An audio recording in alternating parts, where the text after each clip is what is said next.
Friends, big English classes में आपका फिर से एक बार स्वागत है। आज हम लोग इस लेसन जिसका नाम है the watchman of the lake, इसका सीन 3 करने वाले हैं। तो जिन लोगों ने सीन 1 और सीन 2 नहीं देखी है तो मेरी उनसे रिक्वेस्ट है कि सबसे पहले आप लोग वो वीडियोस जो मैंने अपलोड किए हैं यूट्यूब के चैनल पर, वहाँ जाकर आप लोग देख सकते हो।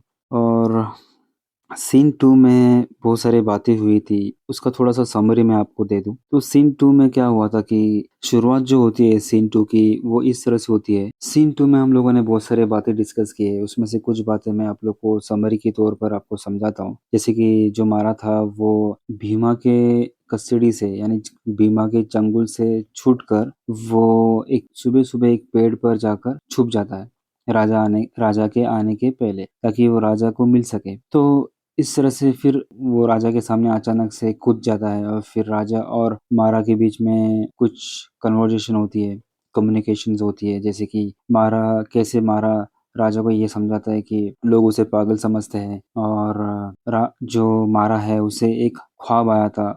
उस ख्वाब में जो उस गांव की जो देवी है वो राजा के लिए एक मैसेज पहुंचाने के लिए मारा को कहती है, और कैसे फिर राजा उस बात को मान लेता है और मारा को फिर अपना एक दरबारी बनाने की ऑफ़र देता है मारा को।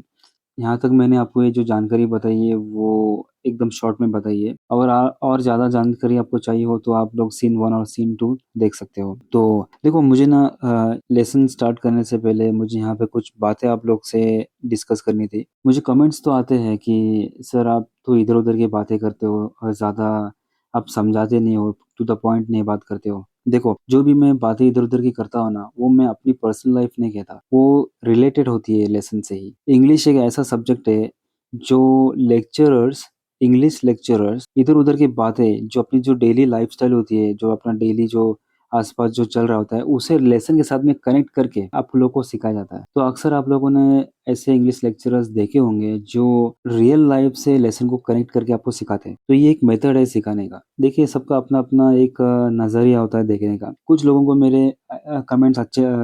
को मेरे वीडियोज़ अच्छे लगते हैं, अच्छे भी कमेंट्स देते हैं। तो कुछ ऐसे भी लोग हैं जो कि ये कहते हैं कि सर आप तो फालतू बात करते हो। इस तरह से कमेंट्स आपके मुझे आते हैं। पता नहीं मुझे मैं क्या बोलूँ आप लोगों को अभी। तो जिन लोगों को ऐसा लगता है कि मैं इधर-उधर की बातें करता हूँ, सिर्फ़ टाइम पास कर रहा हूँ वीडियो में, तो आप लोग कोई और चैनल देख सकते हो और मुझे उसमें कोई प्रॉब्लम नहीं होगी। हाँ, जो लोग मेरे वीडियोज़ देखते हैं और उन्हें समझ में आते हैं मेरे वीडियोज़ और अच्छी लगती है मेरी टीचिंग, तो उन लोगों के लिए मैं हमेशा हमेशा हाज़िर रहूँगा तुम लोगों को। तो चलिए वापस से लेसन की तरफ आते हैं। तो आज मैं सीन 3 के बारे में बात कर रहा था। तो सीन 3 में आप लोग देखोगे ना, यहाँ पे एक पिक्चर दिखाई दे रहा है, और पिक्चर ख़ास कुछ इतना अच्छा नहीं है। पिक्चर से आप लोग ये नहीं तो पता नहीं कर सकते कि एग्ज़ैक्टली हो क्या रहा है यहाँ पर। जब मैं लेसन आपको सिखाऊँगा तो आपको समझ में आएगा। तो चलिए स्टार्ट करते हैं सीन 3 बिना किसी देरी के। मेनी इयर्स लेटर, अब मारा जब दरबारी बन चुका था, यानी कि जब वो किंग था, वो किंग ने जब मारा को ऑफ़र दी कि तुम मेरे कोर्टियर बन जाओ, मेरे कैपिटल में आ जाओ, मेरे महल में आकर रहो,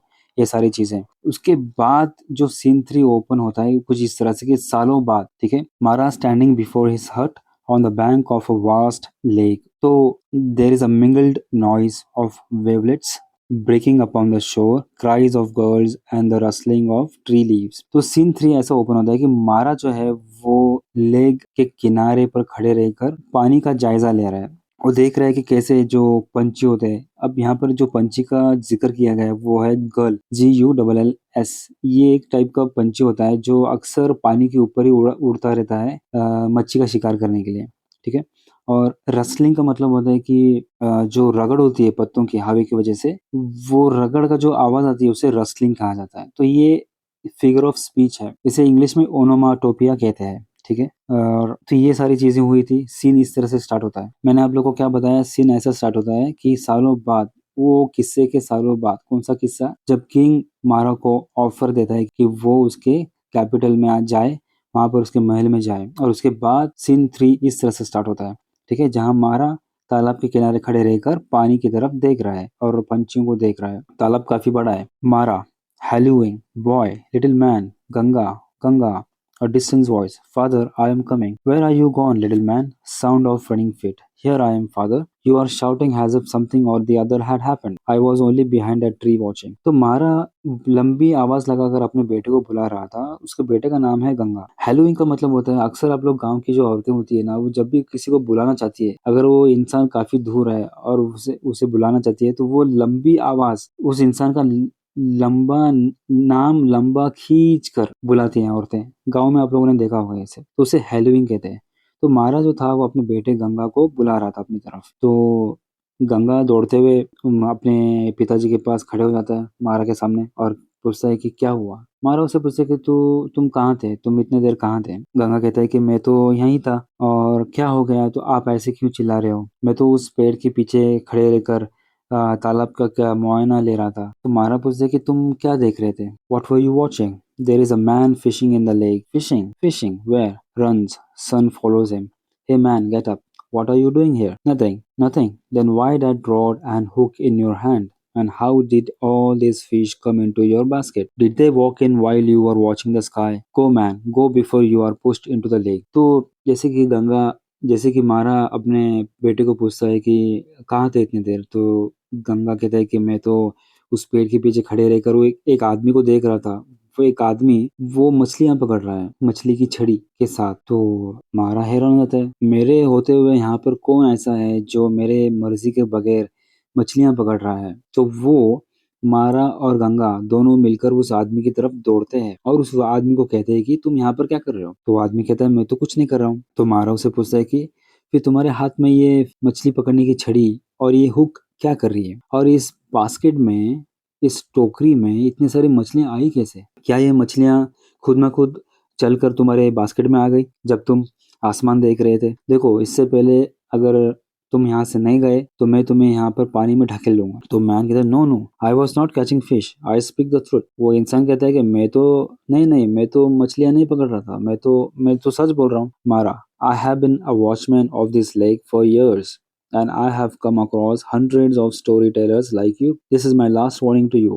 If I see you again with that rod and hook, I will push you into the water. इस पर मारा कहता है कि तुम्हारे जैसे बहुत सारे लोगों मैंने देखे जो नई नई मनगढ़ंत कहानियां बनाते हैं। ऐसे सैकड़ों लोग मेरे सामने से गुजर चुके हैं और ये मेरी तुम्हें लास्ट वार्निंग है। इसके पहले मैं तुम्हें पानी में ढकेल दूं, तुम अपना ये फिशिंग रॉड यानी मछली पकड़ने की छड़ी और ये हुक लेकर यहाँ से चले जाओ, नहीं तो मैं जब तुम्हें ढकलूंगा पानी में, मछलियां तुम्हें खा जाएगी। समझ में आया? Do you understand? Now here you go, your fish back where they belong. Do you see my son? When I am gone, you will be the guard here.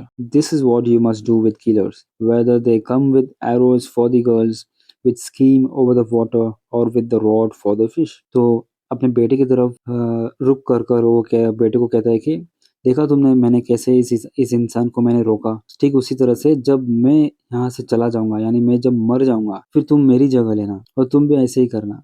किसी को मछली पकड़ने ना देना, किसी को किसी पंछी का शिकार नहीं होने देना। ऐसा कोई इंसान जो तीर लेकर आए पंछी पकड़ने, या ऐसा कोई इंसान जो फिशिंग रॉड लेकर आए मछलियां पकड़ने के लिए, ऐसे इंसान को तुम्हें रोकना है। This place is secret and belongs to the goddess, and her command is that nothing that flies or swim or walks in this part should ever be killed. मारा फिर आगे कहता है कि ये जो इलाका है, ये इलाका काफी पवित्र है क्योंकि ये इलाका एक देवी का है और उसका हुक्म ये है कि यहाँ पर ऐसा कोई भी जानवर जो पानी के ऊपर उड़ता हो या पानी के अंदर या पानी के नीचे तैरता हो या जमीन पर चलता हो, इस तरह का कोई भी जानवर या पंछी ना मारा जाए, और इस बात की खबरदारी तुम्हें रखनी है। From my hut, I have often seen at dead of night a tiger come down from the mountain, slaking its thirst. Slaking its thirst का मतलब होता है अपनी प्यास बुझाना। At that distant corner, but even that has to go untouched. Such is the command of the goddess and the king. Now be gone, you fish. यहाँ तक कि मारा ये भी कहता है कि यहाँ तक कि एक शेर जो हमेशा पहाड़ से नीचे उतरकर तालाब की तरफ आता है पानी पीने के लिए, अपनी प्यास बुझाने के लिए, उस शेर को भी हाथ नहीं लगाना चाहिए। उस शेर का भी शिकार नहीं होना चाहिए। ऐसा हुक्म है देवी का। और फिर वो सारे मछलियों को पानी में वापस से छोड़ देता है। यहाँ पर हमें एक बात समझ में आती है कि जो मारा है उसकी हुकूमत चलती है उस लेक पर। वो ये दिखाना चाहता है कि मेरे हुक्म के बगैर यहाँ से कोई भी पानी ना ले जाए और ना ही यहाँ से कोई मछलियाँ पकड़े या किसी पंछी को हानि पहुंचाए। अब बीगॉन, बीगॉन यू फिश, बीगॉन मतलब चलो अब, चलो अब जाओ, ऐसा इसका मतलब होता है। You are after all only a watchman, you are not the master of this place, are you not taking upon your self more than your duty. इस पर जब इंसान जब इंसान ये सुनता है कि मारा खुद कह रहा है कि वो वॉचमैन है, तो आपको पता ही है कि वॉचमैन का जो लोग, हम आज इंडियन सोसाइटी में वॉचमैन को किस नज़र से देखते हैं, कितनी रिस्पेक्ट देते हैं हम लोग वॉचमैन को। तो वो इंसान कहता है अच्छा तो तुम सिर्फ एक वॉचमैन हो, तो तुम वॉचमैन होकर तुम मुझे रोक रहे हो ये करने से, मछलियां पकड़ने से। मुझे नहीं लगता कि तुम कुछ ज्यादा ही अपने ऊपर ज्यादा जिम्मेदारियां ले ले रहे हो जितने तुम्हें नहीं लेनी चाहिए थी। मारा कहता है कि आई am the master of this place, the king made me so, but for me Veda would have run away and disappeared as she was doing before। मारा कहता है कि मैं वॉचमैन नहीं हूँ इस प्लेस का, मैं इस जगह का, इस तालाब का मालिक हूँ और मुझे किंग ने मालिक बनाया है यहाँ का, क्योंकि ये पूरा क्रेडिट मुझे जाता है। ये जो ये जो पानी है नदी का आज तुम देख रहे हो, ये पानी मेरी वजह से आया है, मेरी कोशिशों की वजह से आज ये तालाब इतना बड़ा हुआ है। It is I who gave her home, किसको दिया उसने? नदी को एक घर दिया, यानी gave her home. It is I who gave her home where she stays and nourishes the cornfields of thousands of kings subjects. Now look along the bank. Do you note its length? तो मारा उसे कहता है कि ये मेरी वजह से, ये जो पानी आज तुम देख रहे हो तालाब में, ये मेरी वजह से है। और इसका इस्तेमाल, इस पानी का इस्तेमाल राजा के जितने भी प्रजा है वो अपने मक्के के खेत को पानी देने के लिए इसका इस्तेमाल करते हैं। थोड़ा देखो इस पानी को, कितना ज्यादा पानी है इस तालाब में। इस तालाब का आकार देखो। A fling from the strongest sling will not take stone to the other end of the bank, and I, by the king's order,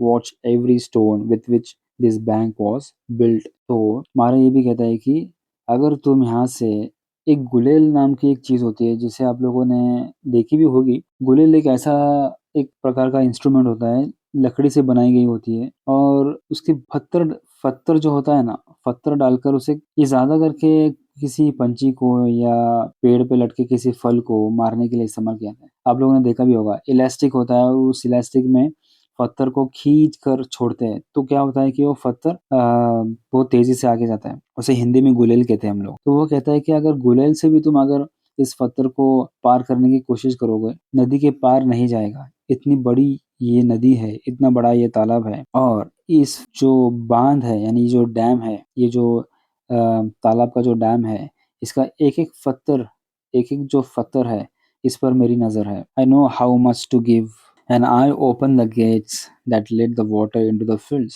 I know how much to give and when to stop, and I tend the lake and see that is not polluted by man or beast. Even that headman of the village who once beat and bullied me will have to beg my permission if he wants to touch the water। यहाँ तक कि जो मारा है वो उसे ये भी कहता है कि मैं डिसाइड करता हूँ कि कितना पानी खेतों को देना चाहिए। मैं डिसाइड करता हूँ कि कब पानी देना चाहिए, कब नहीं देना चाहिए। और मैं ये भी नज़र रखता हूँ कि कोई इंसान या कोई जानवर इस पानी को दूषित ना करे, खराब ना करे। यहाँ तक कि जो विलेज हेडमैन है जिसने मुझे इंसल्ट किया, मुझे मारा पीटा, अगर उसे भी पानी लेना हो तो सबसे पहले मेरी परमिशन लेनी होगी उसे, उसके बगैर वो पानी को हाथ भी नहीं लगा सकता।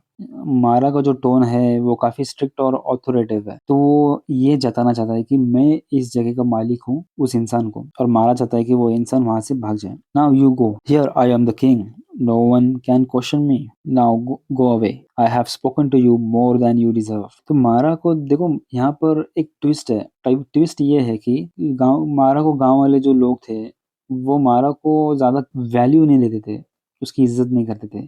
लेकिन किंग ने जब उसे इज्जत दी, मारा को मालिक बनाया, अब जो कोई भी हो उसे सबसे पहले मारा की परमिशन लेनी होगी पानी लेने से पहले। तो मारा उसे कहता है कि मुझे किंग ने बनाया है मालिक, और मुझे सवाल करने वाला कोई नहीं हो सकता, कोई भी मुझे सवाल नहीं कर सकता कि मैं एक पानी क्यों नहीं दे रहा हूँ। ठीक है, नाउ गो अवे। और वो ये भी कहता है कि अब यहाँ से चले जाओ, तुमसे जितनी बात करनी थी उससे ज्यादा मैंने तुमसे बात की है और तुम्हें तवज्जो दी है मैंने। Now little fellow, my son, you see that man there taking his cow to the water edge? Run on and tell him not to take it there. It is very deep at that spot. If his cow slips, warn him to move off a little. Go on, the boy runs away. अब इतना होने के बाद वो अपने बेटे की तरफ तवज्जो देकर कहता है कि मेरे बेटे, वहाँ एक दूर कोने में तालाब के किनारे पर एक आदमी अपनी गाय को लेकर पानी की तरफ जा रहा है।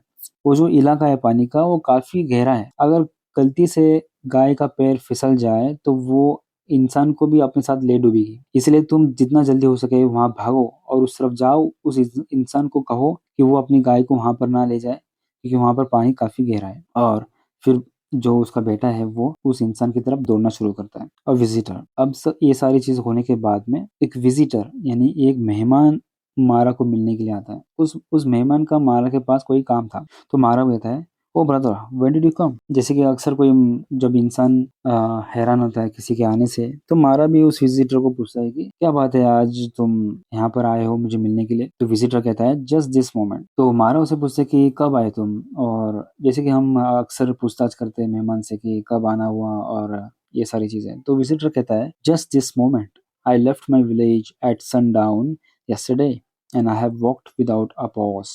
तो विजिटर कहता है कि कल शाम जब सूरज डूबा उस वक्त मैंने अपनी जर्नी शुरू की तुम्हें मिलने के लिए, और तब से मैं अब तक चलता ही रहा। तुम्हारा come into my hut and have some food. There is bound to be something you can munch, though nothing very good. My wife is away. I and my son are running the house। तुम्हारा कहता है, चलो कोई बात नहीं, आ जाओ अंदर और थोड़ा बहुत खा लो मेरे साथ, क्योंकि जो वो विजिटर था वो काफी दूर से चलते हुए मारा को मिलने के लिए आया था।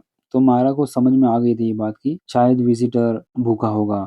तो मारा उसे कहता है कि मेरी जो वाइफ है वो अब मेरे साथ नहीं है, वो गई है, लेकिन हमारे पास थोड़ा बहुत जो खाना बचा है जो हम बनाते हैं, इतना खास भी बनाते नहीं है, लेकिन जो कुछ भी है वो मैं तुम्हें देता हूँ और इसे तुम एक्सेप्ट करो और खा लो। Visitor, I have come all the way to ask a favor of you. You know our village is the farthest in a king's domain। Favor का मतलब help होता है और domain का मतलब इलाका।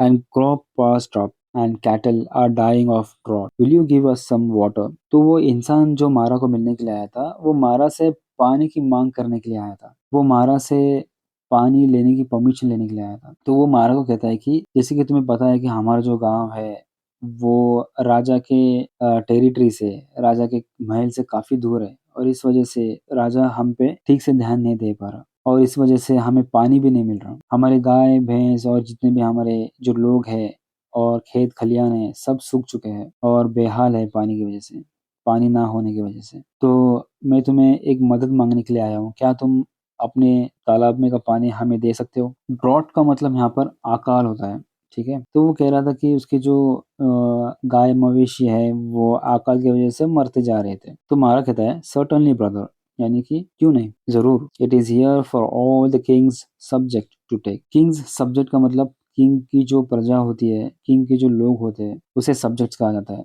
ये वाले सब्जेक्ट्स नहीं है जो आप कॉलेज में पढ़ते हो। यहाँ पर सब्जेक्ट्स का मतलब होता है जो राजा की जो प्रजा होती है उसे सब्जेक्ट्स कहा जाता है। Tomorrow I will come with you and see where you can lay the channels and as soon as you have done it the water is yours। तो यहाँ पर चैनल का मतलब जो कैनाल वगैरह होते हैं ना, हम लोग इंग्लिश में उसको कैनल बोलते हैं और हमारी आम भाषा में उसको कीनाल बोलते हैं, जहाँ से नदी का पानी पानी आता है उस कीनाल के जरिए। तो मारा कहता है कि क्यों नहीं, मैं तुम्हें, तुम भी हमारे राजा की एक प्रजा हो और मेरा फर्ज बनता है कि तुम्हें पानी दूं। तो कल सुबह मैं तुम्हारे साथ तुम्हारे गाँव आऊंगा और देखते हैं कि कहाँ से हम रास्ता तैयार कर सकते हैं जहाँ से तालाब का पानी तुम्हारे गांव तक ला सके हम। It will be let to you according to the law laid down by the king. राजा के हुक्म के मुताबिक तुम्हें पानी दिया जाएगा। Do you notice here there the heart of the lake muddying. Mara का ध्यान जो तालाब का जो पानी है उस पर जाता है, और तालाब का जो पानी है वो काफी गंदा हो चुका था। अक्सर आप लोगों ने देखा होगा जब बारिश के दिनों में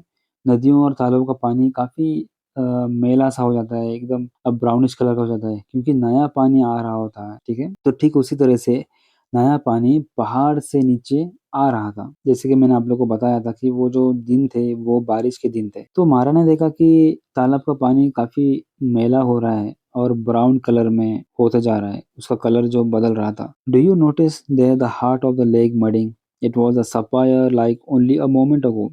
See those clouds at the mountain top। There is a heavy rain there। Weather is swelling। Weather is swelling मतलब नदी का जो पानी है, यहाँ पर नदी का जो नाम था वो वेदा था।